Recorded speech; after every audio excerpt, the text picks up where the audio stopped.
aí galera, bem-vindos a mais uma aula de programação. Eu sou o professor Lucas e a nossa ideia de hoje é continuar um pouco na ideia de objetos e funções.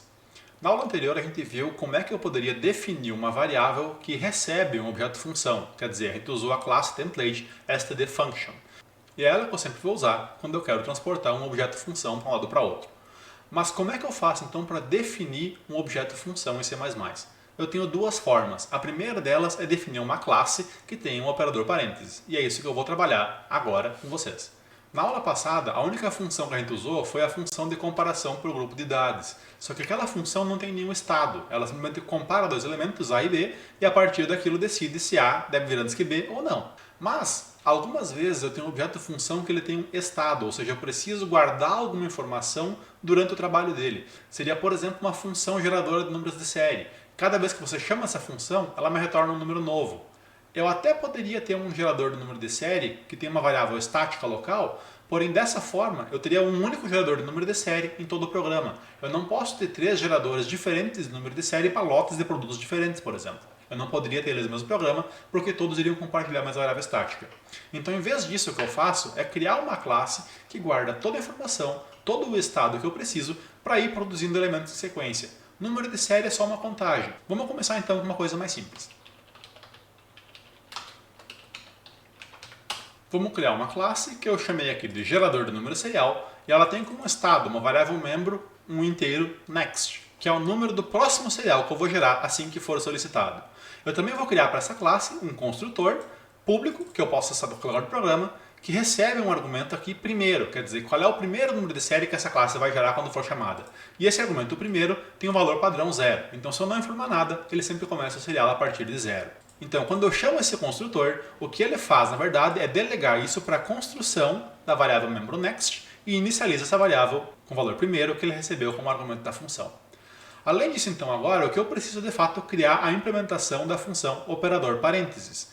Essa função vai me retornar um inteiro e não recebe nenhum argumento. Ela simplesmente gera um número serial. Essa é a definição dela.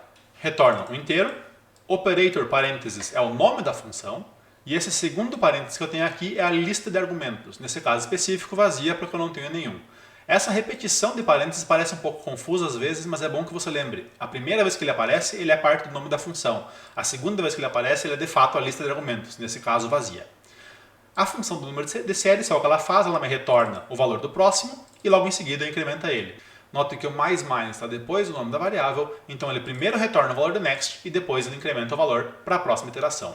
Então agora eu posso usar instâncias dessa classe para inicializar vetores ou listas ou qualquer tipo de container com uma sequência de números em série. Vamos fazer um teste para isso então.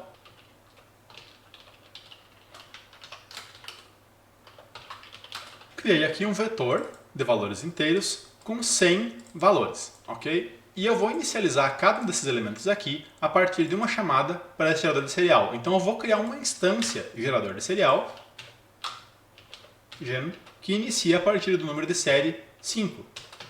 E nota nesse caso específico que da primeira vez que eu criei aqui, gerador de serial gen, esse parênteses aqui se refere aos argumentos do construtor que eu estou passando aqui em cima no lugar de first. O primeiro argumento que eu estou passando é 0. Isso ainda não é uma chamada de função. Eu vou chamar ele mais à frente. Então, para preencher esse vetor com números de série, o que eu tenho que fazer é chamar a função gen para cada elemento do vetor. Eu posso fazer isso manualmente usando um for, mas eu também tenho uma função generate dentro da biblioteca de algoritmo padrão. Então, para isso, eu vou usar a função que é mais fácil, está pronta. Essa função generate recebe um ponteiro para o começo do espaço, um ponteiro para o final do espaço e um objeto função que vai ser chamado várias vezes para preencher aqueles valores. Então, isso aqui, se der tudo certo, deve preencher para mim números de série começando de 5 até 105. Vamos imprimir e ver se está certo. A princípio deve ser isso aqui, vamos compilar e testar. E eu tenho elementos começando pelo número 5 até o número 105. Ok, minha função geradora está funcionando. Então, você pode ver aqui que um objeto função é relativamente simples. É uma classe como qualquer outra, ela pode ter variáveis membro aqui dentro, que definem como ele se comporta, qual é que é a sequência que ele gera.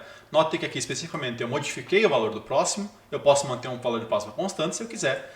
E eu posso criar instâncias dessa classe, por exemplo, gen, aqui, inicializar ela com um conjunto de argumento arbitrário e passar essas instâncias no lugar que eu passaria qualquer função. eu estou passando ela aqui de novo por um argumento daquele tipo standard function, que retorna um tipo inteiro e não recebe nenhum argumento, ok? Outro lugar que é bastante comum você usar um objeto-função em engenharia é para fazer, por exemplo, controladores. Quem já fez controle deve ter ouvido falar em controlador tipo P, tipo PI e tipo PID. Esses controladores fazem o quê? Eles recebem uma entrada de referência, uma entrada de valor medido e eles têm uma saída de comando que diz o quanto de atua, o quanto de força, o quanto de tensão ele aplica para tentar fazer o valor medido ficar igual à referência que ele recebe. Então, se eu fosse definir esse controlador em C++, seria algo mais ou menos assim.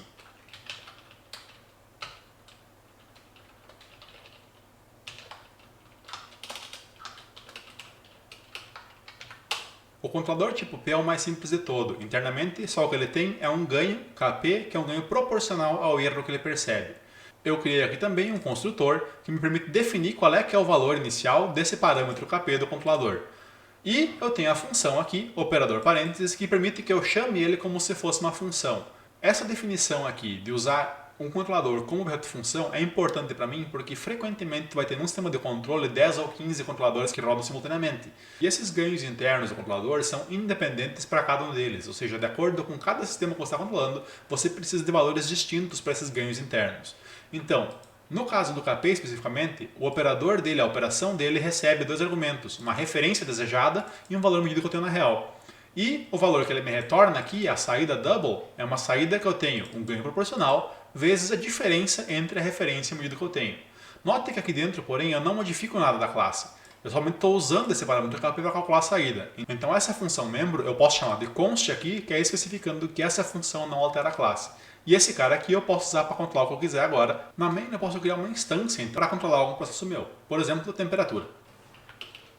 E vou dizer que meu ganho inicial é 100. Em condições normais, laços de controle rodam para sempre. Mas para eu testar aqui, eu vou rodar, por exemplo, 10 ou 15 iterações para ver o que está acontecendo.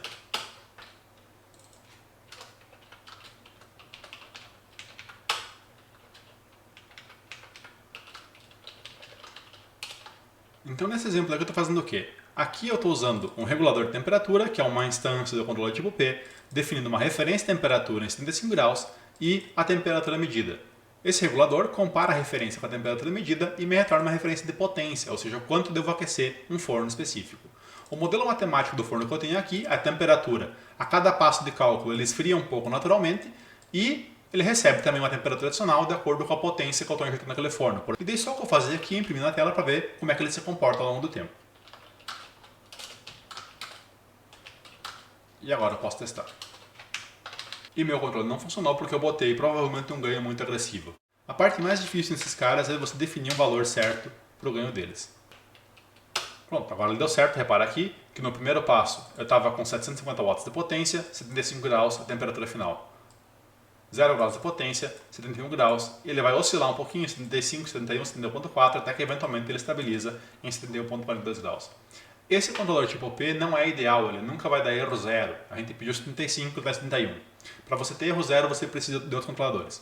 Implementar eles é um pouco mais complicado, mas a assinatura da função não muda muito. Só o que altera aqui, na verdade, é que em vez de você somente um tipo Kp, você vai ter mais dois ganhos e você vai ter mais dois estados internos. Esses estados mudam e essa função não poderia mais ser const. Mas o resto do controle é igual. A ideia é a mesma, a forma que você chama ele aqui, ele se comporta exatamente como se fosse uma função. Só que essa instância que eu tenho aqui, eu posso configurar no começo do programa e eu posso ter diversas instâncias diferentes de controladores diferentes para trabalhar nesse programa. Então, um objeto-função nada mais é que uma classe do C++ para a qual eu defini a função operador parênteses. Nota nesse caso aqui específico que fica bem mais visível. Operador parênteses aqui, com a primeira marcação de parênteses que eu tenho, é o nome da função. A segunda vez que os parênteses aparecem, eles definem de fato qual é a lista de argumentos que eu tenho para ela.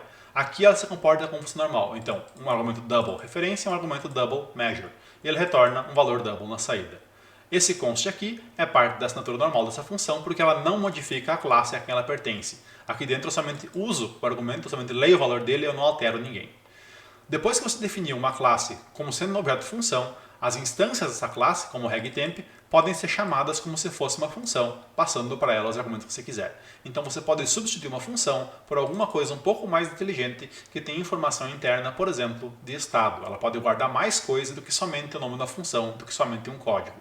E por isso aqui ser uma instância, eu posso ter várias instâncias da mesma classe, somente com diferenças, por exemplo, do ganho interno que o controlador usa. Ele é bastante versátil, ele é bastante interessante. Ainda para completar, a forma como está escrito aqui, essa função operador parênteses é uma função inline, ou seja, ela é substituída aqui dentro do código, ela não vai gerar nenhum atraso adicional na execução do programa. Ele vai rodar aqui tão rápido quanto se você tivesse escrito todo o código da função dentro da função main. Porém, ele fica extremamente mais limpo e mais legível para trabalhar dessa forma aqui. Então, objetos função, por padrão, é somente uma classe de C++ para quem eu definir o operador parênteses. Ok? Então, por enquanto era o que eu tinha. Na próxima aula a gente comenta um pouco sobre expressões lambda.